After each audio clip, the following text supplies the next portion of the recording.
Alright, well this is going to be a slightly strange video. I'm using the new camera I got from, in the one in the contest by Morphine 2.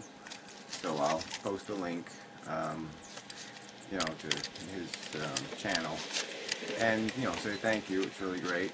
I'll figure out how to get it to work right, and then it'll be even greater. But anyway, so in the background should be there's just a video I did of I did a brake job on a car today and a Jeep, and didn't come out well enough for it to be very instructive, but I thought I'd throw it there in the background just to show you that the average $300 brake job isn't really much. I mean, the total time was about a half hour, and so it's sped up, and it's most of the time was spent trying to get the tires back on because the way they're designed. It's very hard to get everything lined up, and they're heavy and whatever. But anyway, so I won't even go. I guess I won't even detail. Well, maybe I'll think about it if the timing's right. I'll try to say something relevant to what's going on as it's going on. So I figured this to be a pilot video for a new series. How life works, and so maybe just a way of summarizing what we do know about what it means to be alive, and how the framework of maybe the speculation. And so I guess the first part would just be to say that we could summarize what has to be a given, I guess, for some of the conversation, is that there's this whole evolution. You have this Big Bang, this evolution of matter, and then you have this evolution of life, and eventually human beings become the product of that, and they acquire they have a more sophisticated brain, more sophisticated and complex psychology. And if we've sort of gone over it, that really language is the key difference between human beings and higher mammals. That's really what gives us it's all the difference, really. It's what enables us to store information outside of ourselves. It enables us to become educated. Having a 50,000 word language is empowering. A 1,000-word language just isn't enough to really do any serious thinking. You really have to have more concepts, be able to build bigger sentences and bigger paragraphs to do any real intelligent thinking. So anyway, so let's start with, now we've worked up to this, we're now in the what was a major technical revolution, and so you're here, you're born, and you're born to parents who probably didn't have a good reason to have you. I mean, the reason was either selfish in that they wanted something to play with, a pet, a puppy, and or ego, like they were just desperate to see what a little one of them would look like, a little version of themselves would look like. But there really isn't a logical reason. People don't have children for a logical reason. People who adopt maybe do, a more logical reason. But I think they're still acting on a selfish impulse generally. I'm not saying there aren't any truly altruistic type parents who just say, yes, there's people who need me and I will take care of them. I'll do what I can to help. I'm not saying those people don't exist, because they do, in all likelihood. But anyway, the likelihood is that you were created for less than logical or perfect reasons. And so you're born, so here you are. And the first few years of your life, you're not really here. You're here, but you're not here. Your brain is starting to, it still hasn't finished embryonic development in a sense.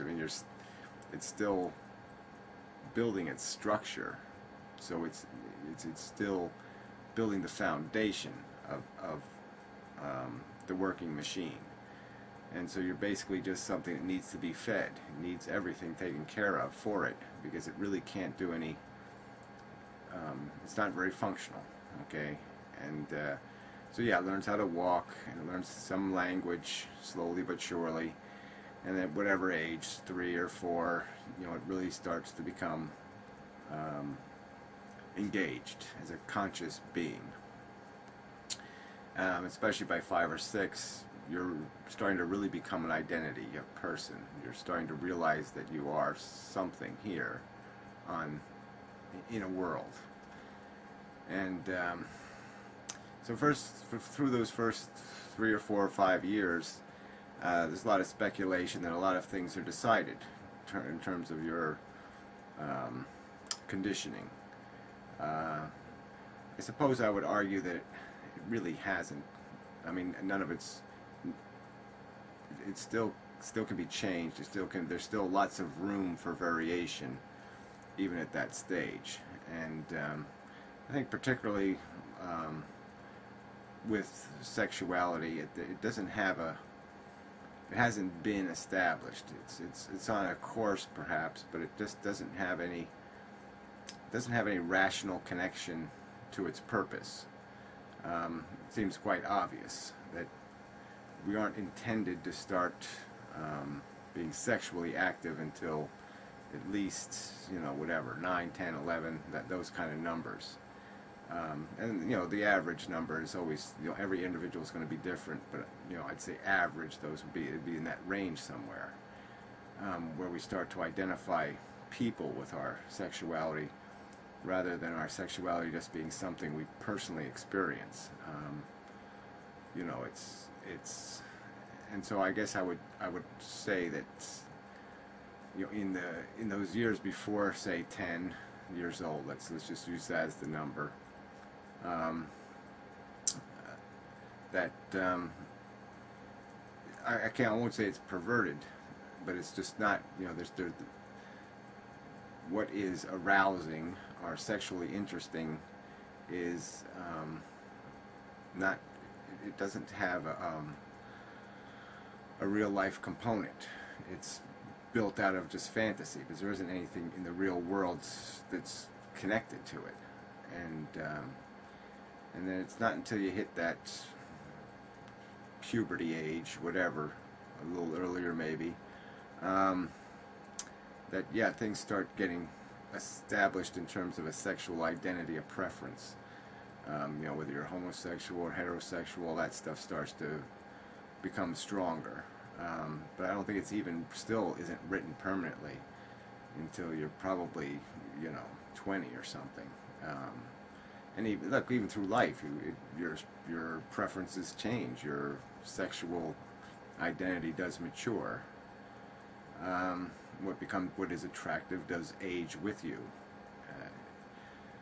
So it's all rewritable, but only in a very subtle way. You can't control that part of your identity. So it's the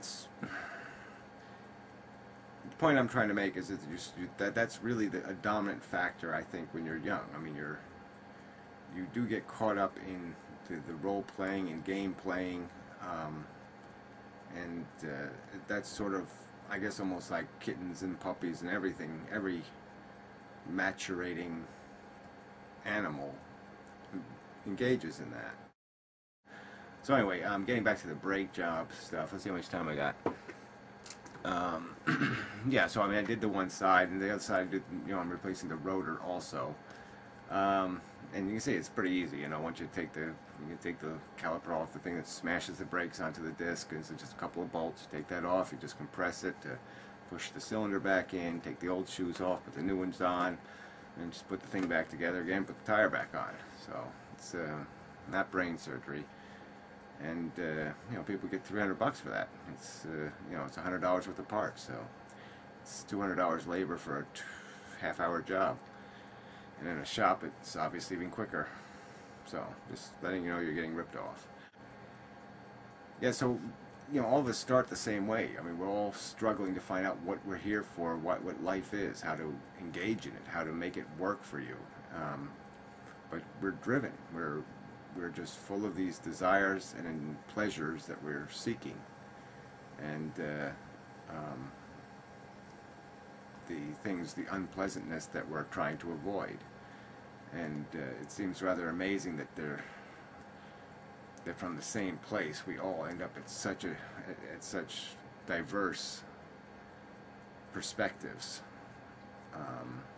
But I guess that's the nature of philosophy. It allows, once you start acquiring this language and acquiring an understanding of things in the world, there's, literally infinite permutations of what bits of information you retain or collect, and which ones you reject, and